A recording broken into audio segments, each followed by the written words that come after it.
I literally rescued them off the street. They deserve better than this. I'm so sorry. I'm so sorry. How do I get to my house?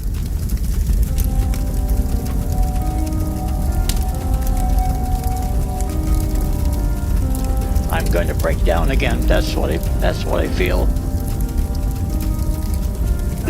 I was working really hard. I'm a couples therapist, and I was like working. I didn't know, and I came out and I saw a fireball, and I had to get out immediately. Where we moved in when we got married. This is where our son was born. One day you're swimming in the pool, and the next day it's all gone. We left everything. Hello friends, అది కార్చిచ్చు కావచ్చు, భూకంపం కావచ్చు, వరదలు కావచ్చు, ఏదేమైనా కూడా ఇల్లు పోగొట్టుకోవటం అనేది మనుషుల జీవితాల్లో సంభవించే అత్యంత విషాదాల్లో ఒకటి. ఇల్లు పోవటం అంటే కేవలం ఆస్తి పోవటం మాత్రమే కాదు, జీవితం పోవటం, జ్ఞాపకాలు పోవటం, స్వప్నాలు పోవటం కూడా. ఎందుకంటే ఇల్లు అంటే 4 గోడలు కాదు, మనందరికీ తెలుసు. ఈ ఇంట్లో మావాడు పుట్టాడు, ఇక్కడ ఈ శుభకార్యం జరిగింది, ఇక్కడ కూర్చుని ఈ పని చేశాను, మావాడు ఇక్కడ 4 అడుగులు వేశాడు, మా పాపకు సంబంధించిన ఒక మైల్ స్టోన్ ఇక్కడే ఉంది. ఇలా ఇంటికి సంబంధించిన అనేక జ్ఞాపకాలు మనకుంటాయి. ఇప్పటికీ కూడా మనుషులకు అనే స్వప్నాల్లో అన్నిటికంటే చాలా కీలకమైన స్వప్నం ఇల్లు కట్టుకోవటం. ఒక మంచి ఇల్లు కట్టుకోవటం, దాన్ని మనకు కావలసినట్టుగా ఉంచుకోవటము, అందులో మన జీవితం కొనసాగించడం.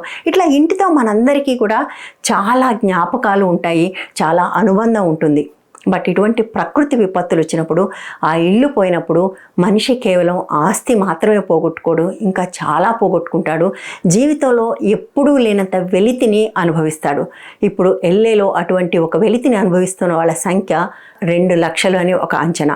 వారం రోజుల పాటు లాస్ ఏంజల్స్ని అతలాకుతలం చేసి దాదాపుగా 25,000 ఎకరాల్లో ఉన్న ఇళ్లను, భవనాలను మింగేసి $250 బిలియన్ నష్టాన్ని మిగిలించిన కార్చిచ్చు గురించి మనందరం చదివాము. వాటికి సంబంధించిన విజువల్స్ కూడా మనం చూసాము. ఇప్పుడు కూడా చాలా విజువల్స్ని వెనకాల ప్లే చేస్తున్నాను.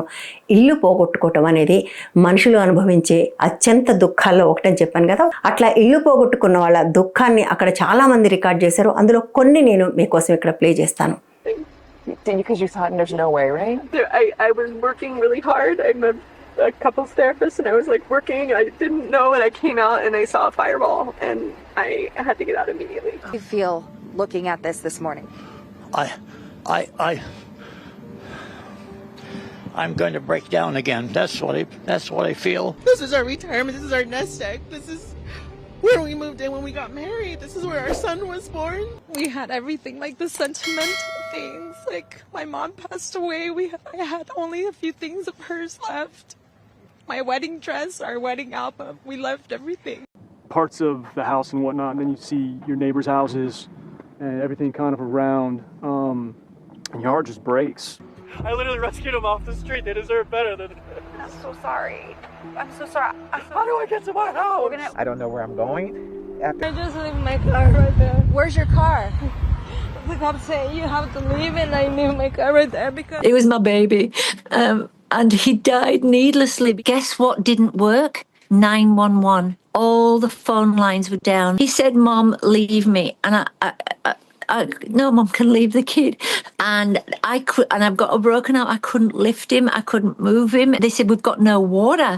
And I said, "Oh my God, my son is locked in his room." When the fire department brought me back, his cottage was burnt to the ground. అమెరికాకు జరిగిన నష్టాల్లో ఇది అతి పెద్ద నష్టం అంటున్నారు. ఈ నష్టం నుంచి కోలుకోవటం అంత చిన్న విషయమే కాదు.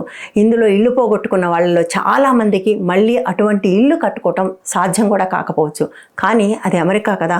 అమెరికాకి నొప్పి కలిగితే విలువిల్లాడే దేశాలు అనేకం ఉన్నాయి కదా. కాబట్టి తప్పకుండా అమెరికాకు అవసరమైనంత మద్దతు ప్రపంచం మొత్తం నుంచి వస్తుందనే నాకు నమ్మకం ఉంది. అట్లాగే అక్కడ ఇల్లు పోగొట్టుకున్న వాళ్ళలో చాలామంది తిరిగి తమ జీవితం మొదలు పెట్టడానికి అవసరమైన అవకాశాలు కూడా లభిస్తాయనే కోరుకుంటున్నాను. అందుకు అవసరమైన రెస్క్యూ ప్లాన్ తప్పకుండా అమెరికా దగ్గర ఉంటుంది. ఆ నష్టాన్ని భర్తీ చేయడానికి అవసరమైన సహాయం మిగిలిన అమెరికా నుంచి, మిగిలిన ప్రపంచం నుంచి కూడా అందుతుందనే ఆశిద్దాం. అట్ ద సేమ్ టైం నేను మీకు విషయం చెప్పాలి. ఇప్పటిదాకా మీరు చూసిన విజువల్స్, మాట్లాడిన మనుషులు అందరూ కూడా లాస్ ఏంజల్స్కు చెందిన వాళ్ళు కాదు. అందులో కొంతమంది మాత్రమే లాస్ ఏంజల్స్ వాళ్ళైతే మిగిలిన వాళ్ళు గాజాకు సంబంధించిన వాళ్ళు. మీరు ఇప్పటిదాకా చూసిన మంటల దృశ్యాల్లో తగలబోయిపోయిన ఇల్లు కేవలం లాస్ ఏంజల్స్వి మాత్రమే కాదు, గాజావి కూడా. గత 15 నెలలుగా గాజా మీద పడుతున్న బాంబుల వర్షంలో 20 లక్షల మంది నిర్వాసితులయ్యారు. 46,000 మంది చనిపోయారు. అందులో 12,000 మంది పసిపిల్లలు. కానీ లాస్ ఏంజల్స్లో జరిగిన నష్టానికి వచ్చిన సానుభూతి, సహానుభూతి గాజాలో కరువయ్యాయి. దానికి కారణం మనందరం కూడా అమెరికా చెప్తున్న అబద్ధాలు, ఇజ్రాయెల్ చెప్తున్న అబద్ధాలు నమ్మి కనీసమైన స్పందనని కూడా కోల్పోయామని నాకు అనిపిస్తుంది. ఎక్కడో ఇల్లు కాలుతుందని చూస్తూ ఉంటే అది మీ ఇంటి దాకా వస్తుంది అంటారు. దానికి సంబంధించిన ఒక బెస్ట్ ఎగ్జాంపుల్ ఇప్పుడు విపరీతంగా నెట్లో వైరల్ కూడా అవుతుంది. జేమ్స్ వుడ్స్ అని ఒక ఫేమస్ హాలీవుడ్ యాక్టర్ ఉన్నాడు. ఆస్కార్కి కూడా 2-3 సార్లు నామినేట్ అయ్యాడు. ఈ మధ్య వచ్చిన ఓపెన్ హైమర్ సినిమాకి ఆయన ఎగ్జిక్యూటివ్ ప్రొడ్యూసర్ కూడా. ఆయన ఇల్లు మొన్న లాస్ ఏంజల్స్ కార్చిచ్చులో కాలిపోయింది. ఆ సందర్భంగా ఆయన ఏమన్నాడో చూడండి. Sarah was on with her 8-year-old niece last night. She came out. I'm sorry. Just, one day you're swimming in the pool and the next day it's all gone. She came out with her little Yeti piggy bank for us to rebuild our house. ఈ నిమిషం ఉన్న ఇల్లు మరో నిమిషంలో లేకుండా పోయింది అని ఆయన కన్నీళ్లు పెట్టుకుంటున్నాడు. ఆయన కన్నీళ్లు పెట్టుకుంటున్న వీడియో విపరీతంగా వైరల్ అయింది. But at the same time నెటిజన్లు ఆయన గురించి karma returns, karma is bitch అని కూడా పోస్టులు పెడుతున్నారు. ఎందుకో తెలుసా? పాలస్తీనా మీద ఇటువంటి దమనకాండ జరుపుతున్నప్పుడు, లక్షలాది మంది ఇల్లు కోల్పోతున్నప్పుడు, తమ స్నేహితుల్ని, బంధువుల్ని, పిల్లల్ని కోల్పోతున్నప్పుడు ఈయన చప్పట్లు కొట్టాడు, ట్విట్టర్లో పోస్టులు పెట్టాడు. ఆయన పెట్టిన పోస్టులు చూస్తే ఒక మనిషి కష్టాన్ని ఎట్లా సెలబ్రేట్ చేసుకుంటారు అని అనిపించక మానదు. మీకు ఆయన పెట్టిన 2 ట్వీట్లు ఇక్కడ చూపిస్తాను, ఒకసారి చూడండి. No ceasefire, no compromise. దాని కింద ఆయన పెట్టిందని నా నోటితో నేను అనలేను. ఇంకొక దాంట్లో, thank you Israel, didn't listen to Biden puppet masters, nice job by the way. ఇల్లు కోల్పోయి విపరీతమైన దుఃఖంలో ఉన్న మహిళ ఫోటో పెట్టి nice job by the way అనగలిగే ఒక క్రూరత్వం ఆయనకి ఎట్లా వచ్చింది? అయితే విషాదం ఏంటంటే ఆ క్రూరత్వం ఆయనలో మాత్రమే కాదు, ప్రపంచవ్యాప్తంగా చాలామందిలో ఇవాళ కనపడుతూ ఉంది. ధర్మం పేరుతో, మతం పేరుతో చేస్తున్న యుద్ధాల్లో అన్నిటికంటే మొట్టమొదట బలవుతున్నది మానవత్వమే. ఎందుకంటే ఇటువంటి ట్వీట్లు భారతదేశంలో కూడా ఇక్కడున్న మతతత్వవాదులు పెట్టారు, పెడుతున్నారు కూడా. ఇప్పుడు దీనికి సంబంధించి మాట్లాడినా కూడా జనరల్గా ఈ ఛానల్లో వచ్చే మిగిలిన విశ్లేషణలన్నింటినీ ఆమోదించే వాళ్ళు కూడా ఇక్కడికి వచ్చేసరికి విభేదిస్తారు, ఇదంతా హమాస్ తప్పు అని. దీనికి సంబంధించి కూడా మన వీడియోలో అనేక సార్లు ఆన్సర్లు చెప్పాము. గాజాలో సమస్య 15 నెలల కింద ప్రారంభం కాలేదు, 70 ఏళ్ల కింద ప్రారంభమైంది. పాలస్తీనా అంగీకారంతో సంబంధం లేకుండా బ్రిటిష్ వాళ్ళు తీసుకొచ్చి పెట్టిన ఇజ్రాయెల్ తనకిచ్చిన భూభాగాన్ని దాటి వచ్చే ప్రయత్నంలో భాగంగా అనేక లక్షల మంది పాలస్తీనియన్స్ నిర్వాసితులు చేసింది. ఈ 15 నెలలుగా ఏం జరుగుతూ ఉందో ఇది తక్కువ మోతాదులో అయినా కూడా 70 ఏళ్లుగా చేస్తుంది. హమాస్ కొంతమందిని బందీలుగా పట్టుకున్నప్పుడు మాత్రమే ప్రారంభం కాలేదు, ఇది ఎస్కలేట్ అయింది. ఈ విషయాన్ని చాలామంది చాలా కన్వీనియంట్గా మర్చిపోతారు. మర్చిపోవటం మాత్రమే కాదు, అక్కడ జరుగుతున్న మానవ హననం పట్ల కనీసమైన కరుణ కూడా చూపించట్లేదు. అంతర్జాతీయ కోర్టులు కూడా ఇజ్రాయెల్ది తప్పు, జెనోసైడ్ చేస్తుంది అని చెప్పిన తర్వాత కూడా ప్రపంచం చూపించాల్సిన కన్సర్న్ చూపించలేదు. భారతదేశంలో కూడా మెజారిటీ ప్రజలు ఇటువంటి భావంలోనే ఉన్నారు, కనీస స్పందన లేకుండా ఉన్నారు. లాస్ ఏంజల్స్లో నష్టపోయిన వాళ్లకు తిరిగి జీవితాన్ని నిర్మించుకునే అవకాశం ఉంది. కానీ గాజాలో నష్టపోయిన 20 లక్షల మందికి ఆ అవకాశం ఉందా? కనీసం వాళ్ళు వెనక్కి వెళ్ళి చూసుకునే అవకాశం కూడా లేదు.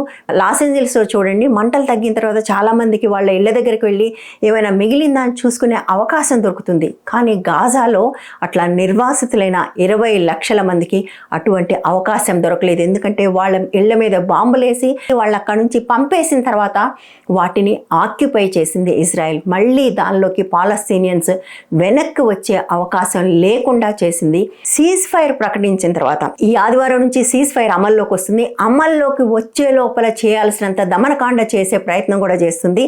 27 మంది చనిపోతేనే ప్రపంచమంతా కన్నీళ్లు పెట్టుకుందే లాస్ ఏంజల్స్కి సంబంధించి. ఇక్కడ 46,000 మందికి సంబంధించి కార్చడానికి ఎవరి దగ్గర కన్నీళ్లు లేవా? ఏమైనా మాట్లాడితే దేవుడు రాసిన గ్రంథాలు అని చెప్తున్నారు. దేవుడు చెప్పాడు అని చెప్పి మనుషులు రాసిన గ్రంథాలని పట్టుకుని మనం యుద్ధాలు చేయటం మొదలు పెడితే భూమి మీద ఒక్క మనిషి కూడా మిగలడు. ఈ వీడియో చాలా మందిని అఫెండ్ చేస్తుంది నాకు తెలుసు. బట్ ఎంతమందిని అఫెండ్ చేసినా కూడా వెనక్కి తగ్గకూడదు అనేది మా కన్విక్షన్ కాబట్టి నేను ఈ వీడియో చేశాను. ఈ వీడియో మీకు నచ్చితే తప్పకుండా ఇది షేర్ చేయండి, నచ్చకపోయినా షేర్ చేయండి, డిబేట్ చేయండి దీనికి సంబంధించి. గురించి, ఎప్పుడు హమాస్ గురించి, ఇజ్రాయెల్ గురించి, పాలస్తీనా గురించి మాట్లాడినా యూట్యూబ్ కూడా దీన్ని బ్రాడ్కాస్ట్ చేయదు. కాబట్టి మీరు ఎక్కువ మంది దీనికి షేర్ చేస్తేనే ఎక్కువ మందికి చేరుతుంది.